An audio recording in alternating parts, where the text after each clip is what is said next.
Hello, in this short video I'm going to be talking about a protocol that can be found in the cell biology collection, the Autophagy protocol. On the Count Size ribbon, I'm going to select the Protocols button to open the Protocols browser. Protocols are arranged into groups or collections, and the collection I want is a cell biology collection. I'm going to work with the Autophagy protocol today. The description of the protocol is that we can measure the number of fluorescently labelled autophagosomes in cells containing fluorescently labelled nuclei. We can actually also measure any sort of fluorescently labelled vesicles or small punctate objects. Let's load the default protocol. The protocol opens on the left of the application. Let's now take a quick look at the dataset that I'm going to use to demonstrate the protocol. I've downloaded this dataset from the broad bioimage benchmark collection. Its accession number BBBC016V1. This dataset doesn't contain autophagosomes. Instead, we're going to see a transfluor assay where an orphan GPCR is stably integrated into beta-arrestin conjugated to GFP. We can see that the positive cells contain small punctate objects similar to autophagosomes, so this dataset will be suitable for demonstrating the protocol. In the negative cells, we see nothing. The full dataset that's available to download is a single row from a 384 well plate.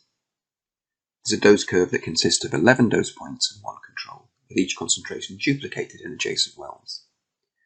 I've only imported a subset of this data, so I've got columns 1 to 8, so that includes positive control, 3 untreated wells, and 2 high dose points. I've also got 2 low dose points. I've also only got a single field per well in my dataset. So let's open the dataset. And here, as I mentioned, I've imported the dataset in a well plate format, and we can see each one of the wells that I've imported. Here are the high dose points, and these are the low dose points. The first thing to do before we start any protocol is to click the Sync button. This ensures that the protocol is aware of the channel names in your dataset. You can then set the appropriate channel to the appropriate class of objects. So in my case, I'm going to find cells using my DAPI channel and autophagosomes using GFP. Keep in mind these are not real autophagosomes we're looking at. I'm then going to select the Interactive button. This allows me to configure my protocol before running it on my whole dataset. I can now click Next Step. We get a little warning here that the data collector is not compatible with the new measurements. That's fine. I'm going to click OK. We move on to Step 2. In Step 2, we're going to attempt to segment out our nuclei. The default method to attempt to segment our cells is smart segmentation. I could hit Cancel here and change to threshold segmentation, but I think smart segmentation is going to work well for me.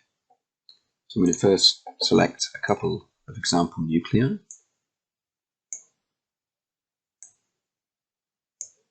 And then select an area of background.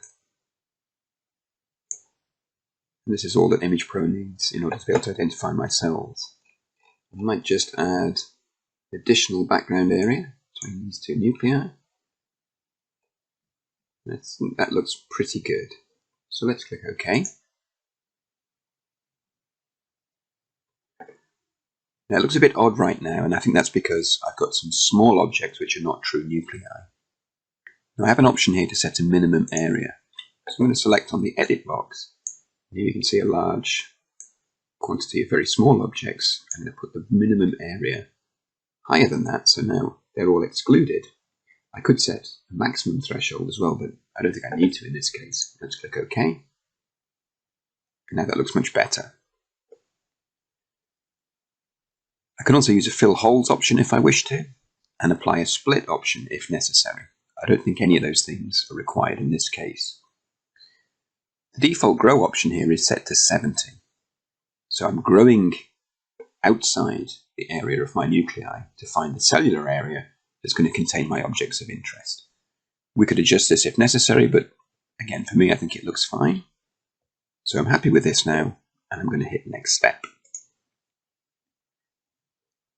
Now at this point of the protocol, we're going to attempt to identify the autophagosomes or the vesicles, whatever it is you're looking for.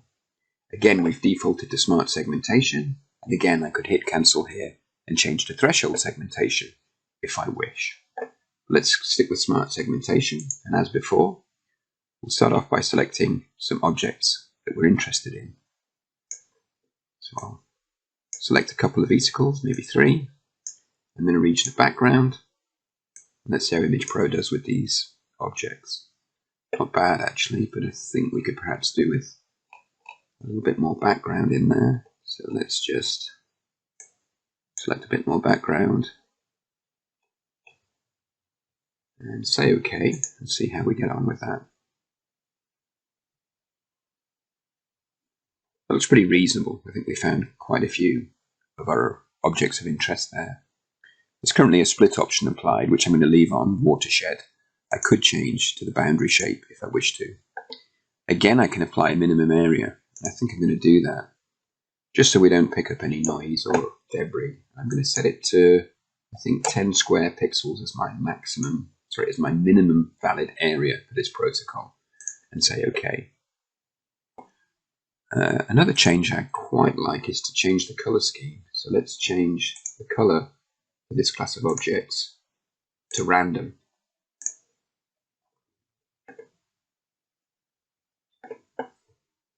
That looks pretty good. Let's hit next step. Final step is result step. The data collector table is now populated. There's a single row for the image table, in which we can see that for the image we just analysed, we measured, on average, 4.05 autophagosomes per cell. There's also a measurement parent stats where you can see this table, the number of autophagosomes per cell that's been found. In this step, we can configure the various different views of the data collector. If we look at this list, we can see that by default we're showing the heat map. I'm going to change this to show the heat map in a plate format, and I'm going to leave it measuring autophagosomes per cell summarized by mean. I'm also going to show the block view of the data collector and the graph view. So currently the graph is configured to show me the autophagosomes total against index. I'll just change this to collect. So we're looking at autophagosomes against collection number. That should work. After I've configured the data collector, I should hit the read button to store my changes with my protocol. I could also choose the option to auto-create a report or to auto-export results to Excel. Let's click Save As, and I'm going to save this as version 2 of the Autophagy protocol. I can now click Finish and deselect the interactive button. This means that I'm now going to run my protocol against my whole data set. Let's do that. The progress bar is shown. It displays the progress of the analysis. And we can see it progresses very quickly as we're doing a multi-threaded process here. Now we see the data collector populated with images and data from all of my data set.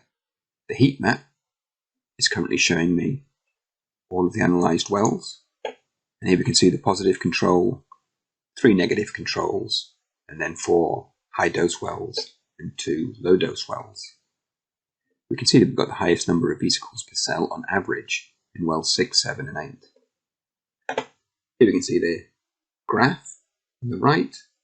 We see the positive control, 3 negative controls, and then high dose wells, followed by 2 low dose wells. I think it would be useful to generate a report at this point, so I'm going to click on the report button to generate the default report. If you wish, using this as a drop-down, you can select a different report template. So here my report's generated. The report includes a heat map, a chart, and some data collector tables, including a table of snapshots. This is just a preview of the report. Click Save As to save the full report as a PDF.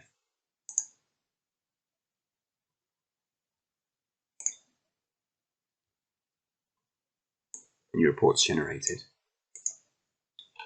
Keep in mind that these report templates can be edited and personalized to make them more suitable for you.